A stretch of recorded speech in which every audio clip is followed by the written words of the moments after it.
Es importante entender cómo la gracia de Dios acogió no solamente a Naamán, siendo sirio, siendo gentil, siendo un general que tiene el poder militar y político, sino cómo la gracia también acoge no solamente a poderosos, sino que también acoge a personas marginadas, humildes y sencillas, como la viuda de Sarepta. Pero antes de conectarnos con la historia de ella, es importante entender por qué Jesús la menciona en el capítulo 4 de Lucas. Pero la buena noticia que Jesús vino a decir en este capítulo 4 es que ha llegado un tiempo de jubileo, pero ese tiempo de jubileo ha llegado para quedarse. Y lo anunció leyendo al profeta Isaías, porque él está en la sinagoga, y en la sinagoga se le entrega el libro, y él busca en el libro la profecía de Isaías, y lee la parte donde dice: el Espíritu del Señor me ha enviado, me ha ungido y me ha enviado para sanar a los quebrantados de corazón, para pregonar libertad a los cautivos, para dar vista a los ciegos, para poner en libertad a los oprimidos y para predicar el año agradable del Señor. Y luego que leyó estas palabras dijo: esta escritura ahora se cumple sobre mí. ¿Y sabe qué hizo el auditorio? ¿Cómo así que se cumple sobre ti? ¿Y quién eres tú? ¿Acaso tú no eres el hijo de José? Porque el auditorio que tenía Jesús cuando leyó estas palabras eran los fariseos que estaban allí en la sinagoga y no lograban discernir la divinidad de Cristo, sino lo único que miraban era el trasfondo sencillo y marginal que tenía Jesús. Y al final les dice: es más, les digo que no hay profeta en su propia tierra. Es más, también les digo que más fe y más gracia habrá para los gentiles que para ustedes, que se dicen ser aquellos que defienden la ley. Tal vez hoy nosotros como iglesia nos podríamos preguntar: ¿acaso nosotros no somos la comunidad de salvados? De aquellos que creemos en Cristo. ¿Cuánto creen en Cristo? Entonces, si creemos en Cristo, nos consideramos, como dice la palabra, la comunidad de salvados. Pero muchas veces nosotros asumimos las actitudes de los fariseos, al creer que la gracia no está disponible para aquellos que no conocen del Señor, al creer que la gracia no está disponible para los perdidos o para los que comúnmente nosotros decimos los mundanos, y que la gracia solamente la merecemos nosotros. ¿O acaso la gracia no es también para las comunidades indígenas que están apartadas? ¿O acaso la gracia no es también para los musulmanes o los pueblos musulmanes que no conocen el Evangelio de Jesucristo? La gracia también es para ellos. Pero muchas veces nosotros creemos que la gracia solamente es para nosotros, que nos la merecemos. Y quiero decir lo siguiente, que la gracia es un atributo y una voluntad puramente de Dios y no depende de nosotros. La gracia es de Dios y de manera unilateral. Nada hemos hecho nosotros para merecerlo. La gracia es de Dios, pero Él ha decidido entregarla como un regalo, como un don. Depende entonces ahora de nosotros qué vamos a responder frente a esa gracia. Algunos responden con fe y otros responden con rechazo. Otros responden con incredulidad.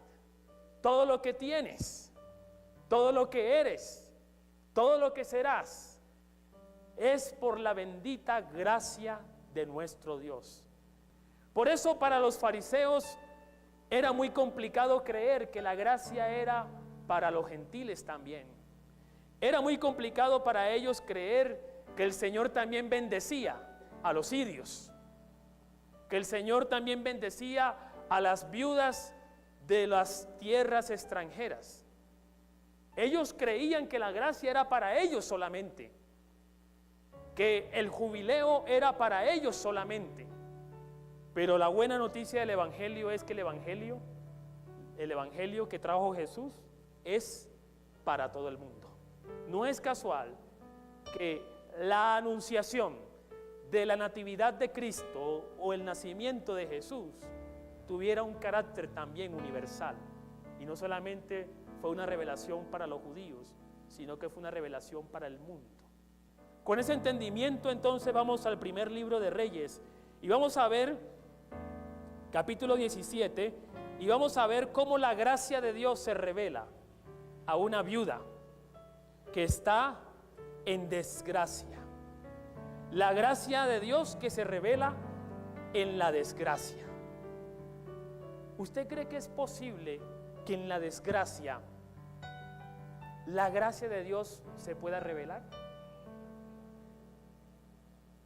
Es posible. Es posible. Pero a veces uno humanamente le cuesta comprender que aún en las situaciones de desgracia, la gracia de Dios se revela. Y se revela para mostrarnos su misericordia y su fidelidad. Y eso ocurrió en la historia de vida de esta viuda. Vino luego a él palabra del Señor diciendo, versículo 8, levántate y vete a Sarepta de Sidón, mora allí. He aquí yo he dado orden allí a una mujer, viuda, que te sustente. Entonces se levantó y se fue a Sarepta.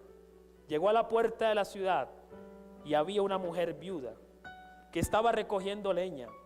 Él la llamó, le dijo, te ruego que me traigas un poco de agua en un vaso para que beba. Yendo ella para traérsela, la volvió a llamar y le dijo, te ruego que me traigas también un bocado de pan en tu mano. Ella respondió, vive el Señor, tu Dios, que no tengo pan cocido, solamente tengo un puñado de harina en la tinaja, un poco de aceite en vasija, y ahora recogía 2 leños para entrar y prepararlo para mí y para mi hijo, para que lo comamos y nos dejemos, ¿qué cosa? Morir. ¿Qué estaban esperando? La muerte. Elías le dijo, no tengas temor, haz como has dicho, pero hazme a mí primero de ella una pequeña torta cocida debajo de la ceniza y tráemela. Después harás para ti y para tu hijo, porque el Señor Dios de Israel ha dicho así, la harina de la tinaja no escaseará, ni el aceite de la vasija disminuirá hasta el día en que el Señor haga llover sobre la faz de la tierra. ¿Cuántos reciben esta promesa? Es un contexto de desgracia. Por un lado, hay una sequía. Hay una sequía en la tierra de Elías. Y en aquel entonces se entendía que la sequía era como si fuera un juicio de Dios. Los pueblos que no eran judíos celebraban a sus dioses paganos, y entre ese conjunto de dioses tenían dioses de la fertilidad, pero también tenían dioses que hacían referencia a la lluvia o a la sequía. Ofrecían sacrificios para que los dioses se conmovieran y mandaran la lluvia. Así que los tiempos de sequía, tanto para Israel como para los pueblos paganos, eran considerados como tiempos de desgracia, tiempos difíciles. Para nosotros, los citadinos y los urbanos, es muy fácil vivir y sobrevivir a un tiempo de sequía, porque tenemos los depósitos, tenemos los supermercados, y allí podemos obtener los alimentos en las tiendas fácilmente. Pero imagínense en aquella época tierras, sociedades que dependen de la tierra. Así que la situación no era fácil. Además, Elías está siendo perseguido por el rey, porque Elías, como profeta de Dios, le declaraba la verdad al rey: arrepiéntete. Pero el rey, para acallarlo, mandó a perseguirlo. Así que Elías se encuentra en un momento en una coyuntura difícil, y en esa coyuntura difícil entonces recibe la orden de Dios. Elías, te ordeno que vayas a una viuda que está en Sarepta de Sidón. Yo no me imagino a Elías diciendo, Señor, seguro que ese es el mensaje. Estaba revisando tal vez su mensaje de texto. Seguro, Señor, que eso es, no es una equivocación. Elías, te ordeno que vayas a la viuda que está en Sarepta de Sidón. ¿Dónde queda Sidón? Siria. ¿Sí? Es decir, Sidón no es una tierra judía, es una tierra gentil. La pregunta que uno se haría entonces es ¿por qué Dios manda al profeta a la casa de una viuda que no es judía? Pero lo más interesante de la condición de esta viuda es que a pesar de tener alguna expectativa de Dios o saber algo de Dios, en el versículo 12 se nos dice que era una viuda que tal vez estaba sin esperanza. Estaba esperando ¿qué cosa? La muerte. Y cuando una persona anhela la muerte es porque considera de que su vida ya no tiene futuro. Es más, puede ser que algunos de ustedes en algún momento de la vida han deseado la muerte. Y son situaciones que también podríamos describirlos como momentos de desgracia. Cuando se pierde un familiar querido, en un accidente, en algo desprevenido, en algo no esperado, eso es una desgracia. Y aquellos que quedan vivos, algunos, para no sufrir la ausencia, desean morir. Aquí tenemos una viuda que no tiene esperanza. Pero además de eso, en el versículo 13, cuando Elías le dice, no tengas temor, nos da a entender que era una viuda que también estaba llena de miedo. Y cuando hay una persona llena de miedo, es como si fuera una persona encadenada, que no se puede mover fácilmente, está presa del miedo. Así que la condición de la viuda no era fácil. Además de eso, sabemos por el contexto bíblico, sabemos por la historia bíblica que ser viuda, el hecho de ser viuda, ya era una desgracia. Porque se entendía que una viuda prácticamente estaba condenada a vivir o de la mendicidad o de la buena voluntad de otros, o por lo menos a poner su esperanza en el hijo mayor, varón, que pudiera redimirla o liberarla de esa situación. No es casualidad entonces que esta viuda tenga el privilegio de recibir a uno de los grandes profetas de la historia de Israel. ¿Cómo se llamaba este profeta? Elías. La figura de Elías en este pasaje podría interpretarse como la visita o el tiempo de visitación de la gracia de Dios en esa condición de desgracia. Ahora veamos cuál es la petición de Elías. Primero le pide que se lo dé todo. Pero me llama la atención que en el tiempo de desgracia, en la condición de desgracia de esta viuda, el siervo de Dios, que es enviado por Dios, que lleva el mensaje de la gracia de Dios, no la visita para entregarle algo, para ayudarle en algo, sino que la visita para pedirle algo.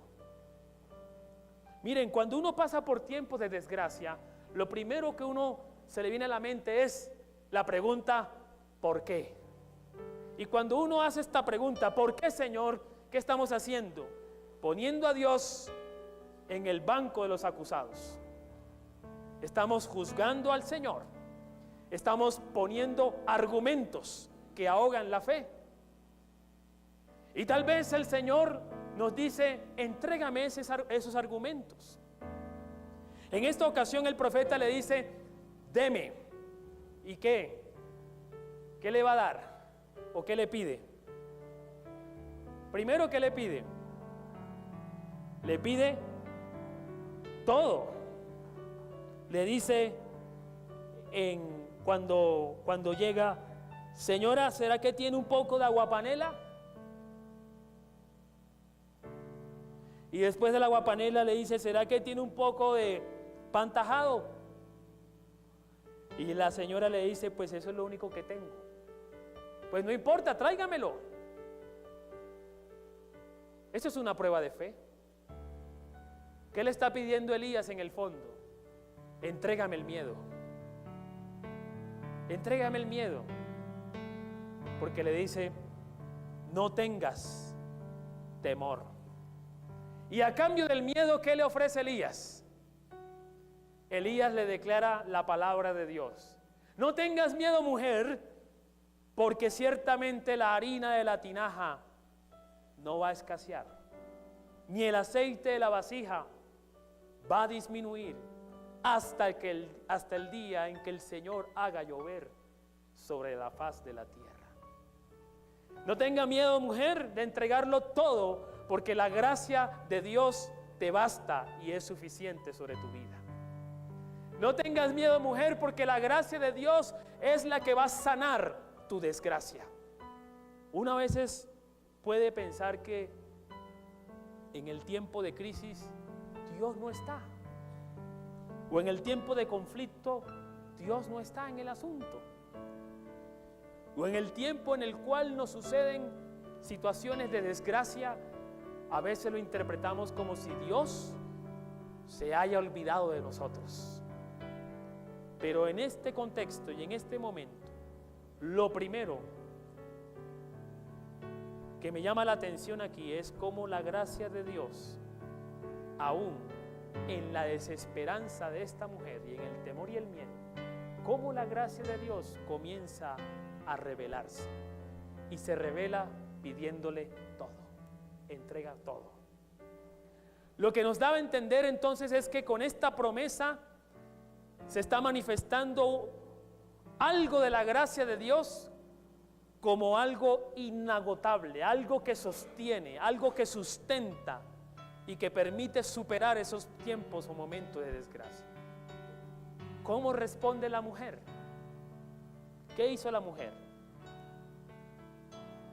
Le dijo, bueno, muy bonitas tus palabras, profeta, yo sé que tú eres un siervo de Dios, pero la verdad es que yo prefiero asegurarme esta partecita para mí. Eso hizo ella. ¿O qué hizo? Bueno, vive Jehová. Vive Jehová. Si eso es lo que dice el profeta de Dios, de parte de Dios, hagámosle. ¿Cierto? Entonces, esta señora o esta viuda, versículo 15, hizo como le dijo Elías, y comió él, y comió ella, y comió su casa. ¿Por cuántos días?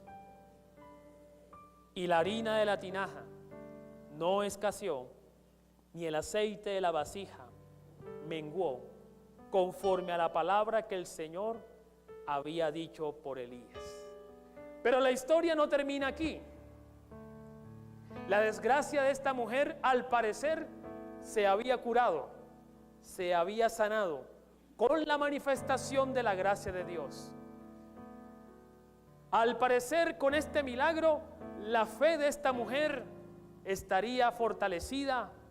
Al parecer, con este milagro, la fe de esta mujer sería una fe plena y completa en el Señor. Pero vinieron los versículos siguientes. Después de estas cosas, aconteció que cayó enfermo el hijo del ama de la casa, y la enfermedad fue tan grave que no quedó en él aliento. Y ella dijo a Elías, ¿qué tengo yo contigo, varón de Dios? ¿Has venido a mí para traer a memoria mis iniquidades y para hacer morir a mi hijo? Como diciendo, claro, preparaste ahora el chanchito, ¿para qué? Para sacrificarlo al final.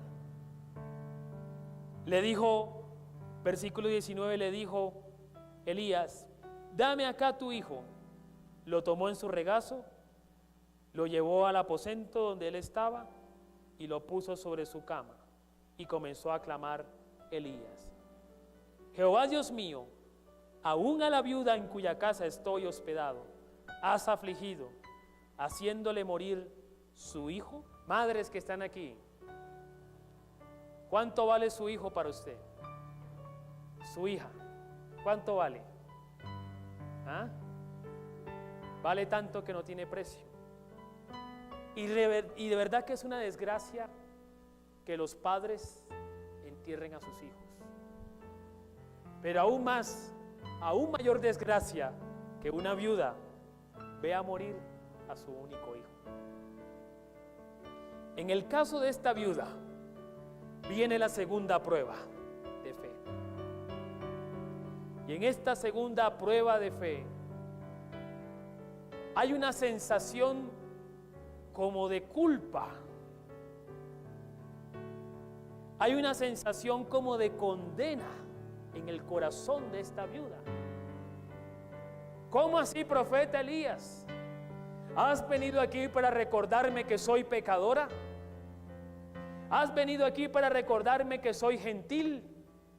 ¿Que no merezco la misericordia del Dios Todopoderoso? Y hasta el punto que has venido aquí para condenarme y establecer juicio de Dios sobre mi vida y hacer morir a mi hijo. Muchas veces interpretamos que los tiempos de desgracia son juicio de Dios, como si Dios nos estuviera condenando, como si el Señor se diera la espalda y fuera a tomarse un tinto, dejándonos solos aquí en este mundo injusto y pecador. Los tiempos de desgracias son parte de la vida. Los accidentes es parte de la vida. Las enfermedades son parte de la vida. Las crisis es parte de la vida. Están allí. Tarde o temprano nos encontramos o tenemos que enfrentar esas situaciones. La muerte es parte de la vida. Y no es tanto que Dios nos haya dejado solos. Y en esta ocasión la viuda está juzgando al Señor, está juzgando al profeta, está diciéndole: yo sé que soy pecadora, yo sé que soy gentil, no tienes por qué recordármelo, pero tampoco es para tanto para que me quites a mi hijo. El hijo murió a causa de ¿qué? De una enfermedad. Y en los tiempos antiguos asociaban la enfermedad al pecado. Si de pronto esta persona no había pecado, de pronto es que había un pecado oculto por allí en la familia y por eso venía la enfermedad. Pero el profeta, siervo de Dios, hace una oración y le dice: no se preocupe, señora viuda, vamos a orar. Y cuando el profeta comienza a orar, ¿cómo es su oración? Señor, gracias por este tiempo. ¿Cuál fue la oración del profeta?